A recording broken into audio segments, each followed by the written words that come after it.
This is Optimal Startup Daily, episode 196, Beyond Black Box Management by Cal Newport of calnewport.com. And hi again, welcome back to Optimal Startup Daily. My name is Dan and I'm your personal narrator here. I'm here every single day, 7 days a week, reading to you from some of the best blogs on entrepreneurship. I'm going to get right to it today as we start optimizing your life. Beyond Black Box Management by Cal Newport of calnewport.com.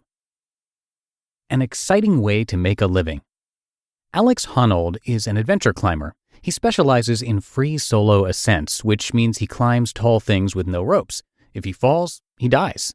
He's perhaps most famous for being the first person to free solo Yosemite's 3,000-foot El Capitan wall. Not long ago, at a live event at the USC Performance Science Institute, Honold described an interesting technique he used to help prepare for his El Capitan ascent. Quote, "For the full month before I soloed El Cap, I erased all social media off my phone. I also stopped responding to emails so much that I stopped getting emails." End quote. Free soloing turns out to be an endeavor that's as cognitively demanding as it is physically demanding. Honold's distraction-free month was about getting his mind into shape for the big climb. Alex Honold's feats are clearly awe-inspiring, but I'm mentioning him here for another reason. His cognitive training provides a hint about a major transformation that might soon upend the world of knowledge work. A cursory history of modern management theory. To understand the transformation I predict is coming, we must first, briskly and incompletely, review some management history. In the late 19th and early 20th century, Frederick Winslow Taylor and Henry Ford independently developed the concepts that came to be known as scientific management.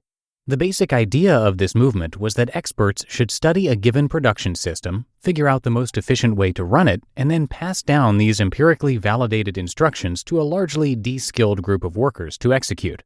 Both Taylor and Ford also experimented with using salary and bonuses to help motivate workers to operate at their maximum efficiency.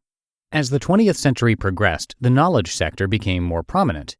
Despite some early attempts to adapt scientific management-style ideas from the factory to the cubicle, it soon became clear that knowledge work was too amorphous and dynamic to reduce to a set of optimized instructions. It's here that Peter Drucker enters the scene. Emerging in the 1940s as a forward-looking business thinker, Drucker popularized, among many influential contributions, the idea that knowledge workers are best managed by objectives. Instead of providing knowledge workers precise operating procedures, he argued, it was more productive to get them to buy in on important objectives and then allow them flexibility in figuring out how to achieve them. This management by objectives, or MBO strategy, proved enormously effective.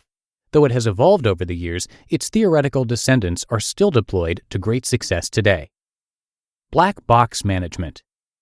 Though different in their details, both scientific management and management by objectives build on the same general foundation, the worker treated as a black box. In more detail, both philosophies conceive of workers as opaque vessels that receive instructions and incentives as input, then produce valuable artifacts as output. The key is to figure out which types of instructions and incentives produce the best output. Scientific management used step-by-step procedures as the instructions and bonuses as the incentives.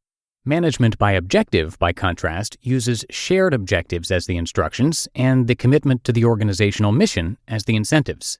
Neither approach, however, is interested in the internal processes within the black box that actually perform the messy work of producing the output. Attention capital theory. Modern black box management theories are important, as there's no doubt that instructions and incentives are crucial to run an effective organization. People need to know what they should do and why. But as knowledge work becomes more complex and more cognitively demanding, I've come to believe that these black box approaches are insufficient by themselves. Obtaining the high cognitive performance required by modern knowledge work will increasingly require that we open the knowledge worker black box and actually confront the reality of how human brains take in input, process it through complex electrochemical circuits, and produce valuable output. Which brings me back to Alex Honold. His job is cognitively demanding. Unlike most cognitively demanding jobs, however, the consequence of operating below his maximum is gruesome death, leading Honold to care quite a bit about getting the most out of his brain. The result is his willingness to deploy seemingly extreme strategies, such as quitting social media and abandoning email, to ensure his brain is producing at full capacity on the things that matter most. I strongly believe that more knowledge work organizations should follow Alex Honold's lead. What I mean by that is that knowledge work management cannot stop at the boundary of the black box, providing workers only shared objectives and the tools or information needed to act on these objectives. It must also consider what occurs inside the box, setting up cultures, workflows, and environments optimized to help the human brain act on these objectives with maximum effectiveness. To put this in admittedly dehumanizing economic terms, in knowledge work, the largest investment and most valuable resource is the attention capital latent within each worker's brain, that is, their potential to process information into something more valuable. To optimize the return on this capital requires that you care about what helps the human brain best pay attention to what matters and think deeply about it. And yet, almost no one does this. Both organizations and individuals in knowledge fields tend to prioritize increasing convenience and avoiding small losses over supporting Honold-style states of maximum cognitive production. For example, constant, unstructured communication delivered through email and IM tools is the standard in knowledge work organizations, mainly because it makes life easier for everyone, not because it's helping people produce tighter code, more impactful research, or smarter strategy. Similarly, creative entrepreneurs tolerate concentration-shattering social media use because they fear they might lose some small benefit if they leave these platforms, even though this behavior might be significantly reducing the value of what they produce. My conjecture is that this reality will soon shift. Simply put, knowledge work organizations that prioritize helping brains operate at peak effectiveness over other priorities will be more profitable. These organizations will be a massive pain to run. Imagine how much extra overhead will be introduced into your daily routine when you can't simply email someone when you need something. But they will also produce a much better return on their investment in attention capital. Once the market realizes this truth, embrace of these ideas, which I loosely call attention capital theory, will spread swiftly. At least, I hope this is true. If 10 years from now the average highly trained knowledge worker is still compulsively checking their inbox, I just might have to switch my career to adventure climbing. You just listened to the post titled Beyond Black Box Management by Cal Newport of calnewport.com. And I'll tell you more about Cal in just a second, but first I want to thank Skillshare for sponsoring this episode. Skillshare is an online learning community that offers membership with meaning. With so much to explore, real projects to create, and the support of fellow creatives, Skillshare empowers you to accomplish real growth. And Skillshare is offering our listeners a free trial of premium membership at Skillshare.com/OSD. There are so many fascinating classes on Skillshare, on topics including freelance and entrepreneurship, creative writing, productivity, illustration, design, marketing, and much more.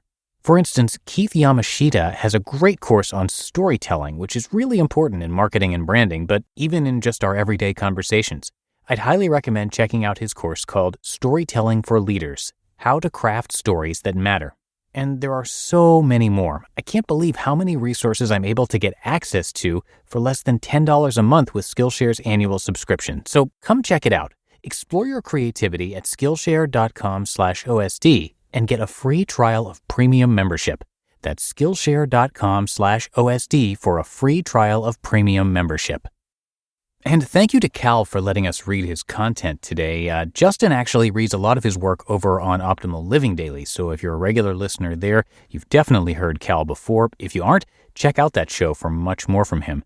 And just a little more background information about Cal. He completed his undergraduate studies at Dartmouth College in 2004 and then received a Ph.D. from MIT in 2009 in computer science. He was then a postdoctoral associate in the MIT Computer Science Department for a couple of years until 2011, and that year he joined Georgetown University as an assistant professor of computer science and was granted tenure in 2017. His books are definitely worth checking out. You can find those, plus his popular blog, podcast, and much more at calnewport.com, and I do have that linked for you in this episode's description. But that's going to do it for today. Hope you're having a great week so far, and thank you as always for being a subscriber to the show and sharing it with others when you can. So have a great rest of your day, and I'll see you right back here tomorrow, where your optimal life awaits.